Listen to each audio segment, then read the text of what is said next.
Hello everyone, good morning.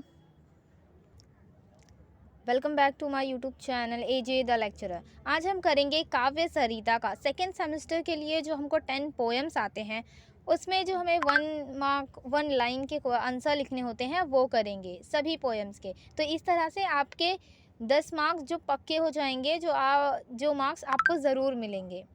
जैसे कि आप देख सकते हैं, सुभद्रा कुमारी चौहान, इस पोएम से लेकर लास्ट पोएम भारत भूषण अग्रवाल, इन सभी पोएम के मैं आपको 1 मार्क्स के लिए जो क्वेश्चंस आ सकते हैं वो दूंगी। और आई एम श्योर दैट जो क्वेश्चंस मैं दे रही हूँ यही क्वेश्चंस आपको एग्ज़ाम में आते हैं और कोई दूसरे क्वेश्चंस नहीं आते हैं। जो भी आएगा इसमें से ही आएगा।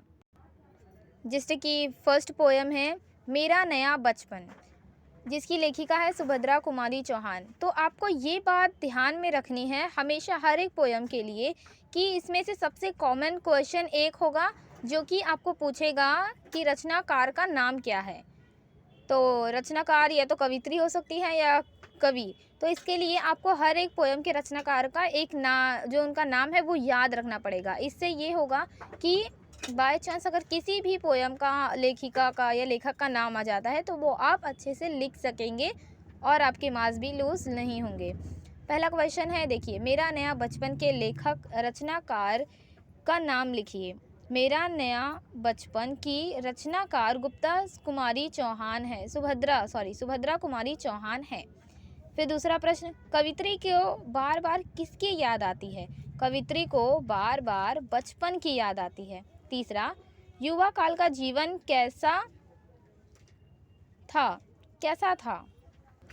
युवा काल का जीवन निराला था। आपको ऐसे याद रखना है, जीवन 3 वर्ड का है और निराला शब्द भी 3 वर्ड का है। तो ऐसे आप आंसर बहुत ही इजीली ट्रिक यूज़ करके याद रख सकते हैं। कवित्री ने अपना बचपन किस रूप में पाया? इसका आंसर है कवित्री ने अपना बचपन बेटी के रूप में पाया। पांचवा क्वेश्चन, बेटी क्या खाकर आई थी? बेटी मिट्टी खाकर आई थी। देखिए, ये बहुत ही कॉमन लॉजिकल क्वेश्चन है कि बेटी मतलब बच्चे छोटे जब रहते हैं तो वो क्या खाते हैं? मिट्टी ही खा के आते हैं ना। तो ऐसे आप याद रख सकते हैं कि आपने भी बचपन में मिट्टी ही खाई होगी। किसे नहीं बुलाया जा सकता? 6 क्वेश्चन, बचपन को नहीं बुलाया जा सकता। ठीक है, तो ये हुआ फर्स्ट पोएम। अब हम देखेंगे सेकेंड पोएम। दूसरा पोएम है आया वसंत, जिसके रचनाकार का कॉमन क्वेश्चन, रचनाकार का नाम सोहन लाल द्विवेदी जी हैं।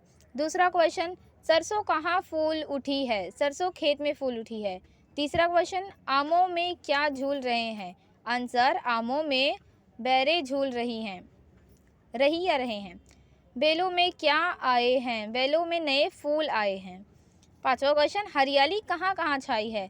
हरियाली बन बन छाई है। बन बन यानी वन पूरे हर एक जंगल में छाई हुई है। 6 क्वेश्चन, कवि क्या प्रार्थना करते हैं? अब इस सुख का अंत नहीं हो, यह प्रार्थना करते हैं। तो ये रहा सेकेंड। अभी देखते हैं थर्ड पोएम। तीसरा पोएम है हम ज़रूर जीतेंगे। इनके जो लेखक है उनका नाम बहुत ही बड़ा है, 3 शब्द के हैं। तो और ये जो आगे है वो इनका निक नेम की तरह वो यूज़ करते थे। तो आप कोई भी एक नाम लिख सकते हैं, लेकिन ज़्यादा बेटर होगा कि आप इनका ये जो सही वाला नाम है वो लिखें। पहला क्वेश्चन, रचनाकार का नाम सच्चिदानंद हीरानंद वात्स्यायन। इससे ये होगा कि कोई चांस नहीं होगा कि आपको आपकी टीचर मार्क्स काट सके। ठीक है। दूसरा क्वेश्चन, हम कब जीतेंगे? अगर हम हार ना गए तब जीतेंगे। तीसरा क्वेश्चन, अंत कौन है? अनंत कौन है? यानी अनंत यानी कि ऐसा कौन है जिसका अंत नहीं होता? इसका आंसर है काल अनंत है। पृथ्वी को कौन घेर लेगी? पृथ्वी को काली घुटन घेर लेगी। पांचवा प्रश्न, मानव किसका निर्माता है? मानव अपनी नियति का निर्माता है। 6 क्वेश्चन, जगह जगह क्या जमा है? इसका आंसर होगा जगह जगह बम जमा है। अभी देखते हैं फोर्थ पोएम। ये रहा फोर्थ पोएम, हम पंछी उन्मुक्त गगन के। उन्मुक्त यानी आज़ाद गगन के। इसके रचनाकार का नाम है शिव मंगल सिंह सुमन। सेकेंड क्वेश्चन, पंछी कहाँ के हैं? जैसे कि इसकी हेडिंग में ही इसका आंसर है पंछी उन्मुक्त गगन के है। थर्ड क्वेश्चन, पंछी कब नहीं गा पाएंगे? पिंजराबद्ध होने पर पंछी गा नहीं पाएंगे। फोर्थ क्वेश्चन, पंख कब टूट जाएंगे? इसका आंसर है कनक तीलियों से टकराकर पंख टूट जाएंगे। पांचवा क्वेश्चन, पंखों की होड़ा होड़ी किससे होती है? इसका आंसर है सीमाहीन क्षितिज से पंखों की होड़ा होड़ी होती है। सिक्स्थ क्वेश्चन, पंछी के अरमान क्या है? अरमान यानी उसकी इच्छा क्या है? पंछी के अरमान यह है कि नील गगन में सीमा पाने के लिए उड़ना, यानी कि जो गगन का जो लिमिटेशंस है उसको पाने के लिए, उसको अचीव करने के लिए वो उड़ना चाहता है। बढ़ते हैं आगे। पांचवा पोयम, कहीं पे धूप की चादर, इसके रचनाकार का नाम है दुष्यंत कुमार। सेकंड क्वेश्चन, रेत में तलवे जलने पर हमने क्या देखा? रेत में तलवे जलने पर हमने यह देखा कि लोग वहीं छटपटाकर बैठ गए। थर्ड क्वेश्चन, अलावों की आँच लेने पर क्या हुआ? अलावों की आँच लेने पर सब लोग अपनी हथेलियाँ जलाकर बैठ गए। फोर्थ, मेलों में कौन लूट गए? मेलों में दुकानदार लूट गए। फिफ्थ क्वेश्चन, किसने दुकानें लगा ली? तमाशा बीनों ने दुकानें लगा ली। सिक्स क्वेश्चन, लहूलुहान नज़रों का जिक्र आने पर क्या हुआ? लहूलुहान नज़रों का जिक्र आने पर शरीर लोग दूर जाकर बैठ गए, शरीफ लोग दूर जाकर बैठ गए। सिक्स पोयम, कागज़ कलम और शाही, इसके रचनाकार का नाम है कुंवर नारायण। सेकंड क्वेश्चन, शाही किसकी है? शाही समय की है। थर्ड क्वेश्चन, मेरा पुनर्जन्म कैसा था? मेरा पुनर्जन्म दिलचस्प था। अंत को किस तरह लिखना चाहते हैं? जो कवि है वो अंत को किस तरह लिखना चाहते हैं? अंत को धर्म ग्रंथ की तरह लिखना चाहते हैं। पांचवा प्रश्न, लोगों की नज़र किस पर पड़ी? कवि की कागजी दुनिया पर लोगों की नज़र पड़ी। सातवां पोयम,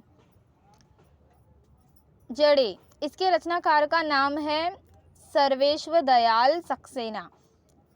सेकंड क्वेश्चन, जड़ें कितनी गहरी हैं, उसे किस प्रकार आंका जाएगा? फूल फल और छाया से जड़ें कितनी गहरी है उसको आंका जाएगा। तीसरा क्वेश्चन, जड़ें कितनी गहरी है वह कैसे पता लगेगा? जलहीन सूखी और पथरीली ज़मीन पर खड़ा रहकर भी जो हरा हो है उसी की जड़ें गहरी मानी जाएगी या गहरी हैं। एट्थ पोयम, स्त्री, इसकी रचनाकार है सुशीला टकभोरे। सेकंड क्वेश्चन, स्त्री कैसी रहती है? स्त्री भयभीत रहती है। तीसरा क्वेश्चन, सिर पर कौन सवार रहता है? सिर पर पहरेदार सवार रहता है।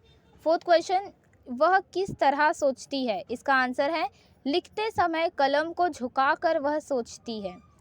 फोर्थ क्वेश्चन, वह किस प्रकार बोले? आंसर, वह बोलते समय बात को संभाल कर बोले। जैसे कि हमेशा बोला जाता है कि संभाल कर कोई भी बात बोलनी है, सोच समझ कर, वैसे। फिफ्थ क्वेश्चन, उसे किसके दृष्टिकोण से देखना है? उसे सबके दृष्टिकोण से देखना है। नाइन्थ पोयम, अपने घर की तलाश, इसकी रचनाकार है निर्मला पुतिल। निर्मला पुतिल। देखते हैं सेकंड क्वेश्चन, स्त्री अपने अंदर क्या समेटे है? इसका आंसर है स्त्री अपने अंदर पूरा का पूरा घर समेटे है। तीसरा, स्त्री कहाँ बिखरी हुई है? स्त्री पूरे घर में बिखरी हुई है। फोर्थ क्वेश्चन, बरामदे में खेलते बच्चे किसके हैं? आंसर, बरामदे में खेलते बच्चे स्त्री के हैं। पांचवा क्वेश्चन, घर के बाहर किसके नाम की प्लेट लगी है? आंसर, घर के बाहर पति के नाम की प्लेट लगी है। सिक्स क्वेश्चन, स्त्री स्वयं में क्या है? स्त्री स्वयं में एक घर है। 10th और सबसे लास्ट पोयम है ये सेकेंड सेमेस्टर के लिए, मन किसका अभिनय शेष रहा? इसके रचनाकार का नाम है भारत भूषण अग्रवाल। सेकंड क्वेश्चन, सारा जीवन कैसे जिया? आंसर, मन का जैसा आदेश था वैसे सारा जीवन जिया। थर्ड क्वेश्चन, इस मिट्टी ने क्या उपनाम रहे? मतलब इस मिट्टी के क्या उपनाम यानी निकनेम की तरह, कि निकनेम कौन कौन से रहे हैं? आंसर है बेटा, पति, पिता, पितामह, सब इस मिट्टी के उपनाम रहे। फोर्थ क्वेश्चन, हर परिचय कैसा था? हर परिचय शुभकामना था। 5th क्वेश्चन, जो गीत होने पर क्या बना? दो गीत होने पर क्या बना? आंसर, दो गीत होने पर सतत्वना बना। 6th क्वेश्चन, पूरा जीवन कैसा था? आंसर, पूरा जीवन आधा आधा था। और एक बहुत ही इम्पॉर्टेंट बात यह है कि अगर जैसे आपको पूछा जा रहा है कि पूरा जीवन कैसा जिया, तो आपको सिर्फ इतना नहीं लिखना है कि मन का जैसा आदेश था। आधा या आधी लाइन या 2 वर्ड में ही उसको फिनिश नहीं करना है, क्योंकि ये जो प्रश्न है उसमें बोला जाता है एक वाक्य में उत्तर, तो आपको वो पूरा वाक्य फुल लिखना ही होगा। तो आई होप आपको वीडियो पसंद आया होगा और ये आपके एग्ज़ाम के लिए बहुत ही इम्पॉर्टेंट है। तो लाइक, शेयर एंड कमेंट।